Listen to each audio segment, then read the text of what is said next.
আসসালামু আলাইকুম। আজকে নাউন আর প্রোনাউন সম্পর্কে সম্পূর্ণ পূর্ণাঙ্গ একটা ধারণা দেওয়ার চেষ্টা করব, যেন নাউন প্রোনাউন আর ভুল না হয়।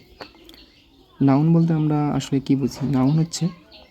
নাউন হলো ব্যক্তি, স্থান, বস্তু, প্রাণী বা ধারণার নাম। নাউন বলতেই মূলত নাম বোঝাবে, সেটা ব্যক্তি হোক, স্থান হোক, বস্তু হোক, প্রাণী হোক, কিংবা কোনো ধারণা বা কোনো গুণের নাম হোক। প্রোনাউন অপোজিটে। প্রোনাউন হলো নাউনের পরিবর্তিতে ব্যবহৃত শব্দ। নাউনের পরিবর্তিতে ব্যবহৃত শব্দ হচ্ছে প্রোনাউন। নাউন মূলত বাক্যে নাম প্রকাশ করে, আর প্রোনাউন একই নাম বারবার ব্যবহার এড়ায়। নাউন সাধারণত আগে ব্যবহার হয়, বাক্যের শুরুতে ব্যবহার হয়।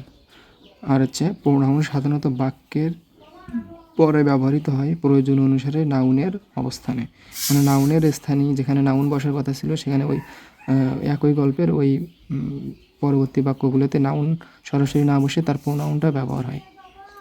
আচ্ছা দেখাবো উদাহরণ। নাউনের উদাহরণ হচ্ছে রহিম, এটা একটা নাম বোঝাচ্ছে। করিম, এটাও নাম, স্থানের নাম। বুক, এটা হচ্ছে বস্তুর নাম, বই। ক্যাট, বিড়াল, এটা হচ্ছে পশু বা প্রাণীর নাম বোঝাচ্ছে, ইটিসি। আর প্রোনাউনের উদাহরণ হচ্ছে he, she, it, they, we, etc.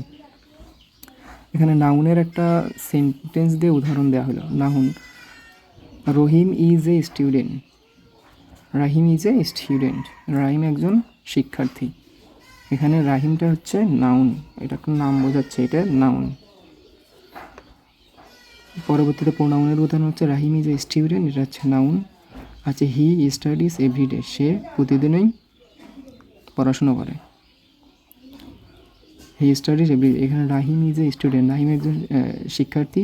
তারপর রাহিম সম্পর্কে হি, রাহিমের পরিবর্তে হি বসেছে, কারণ হি এই রহিমকে বর্ণনা করছে, কারণ এটা হচ্ছে রহিমের পরিবর্তিতে বসেছে, সেই জন্য এটা প্রোনাউন। হি স্টাডিজ এভরিডে, সে প্রতিদিন পড়াশোনা করে। যদি বাক্যটা এরকম হতো রাহিম ইজ এ স্টুডেন্ট, রাহিম একজন শিক্ষার্থী, আবার যদি এখানে হি না বসে রাহিম বস্তু রাহিম স্টাডিজ এভরিডে, রাহিম প্রতিদিন পড়াশোনা করে, শুধু বারবার যদি একটা স্টোরিতে বা একটা প্যারাগ্রাফের নামটাই রিপিট হয়, তাহলে সেটা দেখতে কীরকম হয়, সেই জন্যই প্রোনাউনের ব্যবহার হয়। তো এখানে রাহিম হলো নাউন, এই রাহিমটা হচ্ছে নাউন। আর হি হলো, এই হিটা হচ্ছে প্রোনাউন, কারণ হি শব্দটি নাউনের পরিবর্তে ব্যবহৃত হয়েছে। এবার ক্লিয়ার তো? তারপর হচ্ছে মনে রাখার একটা সহজ উপায়। মনে রাখার সহজ উপায়টা কি?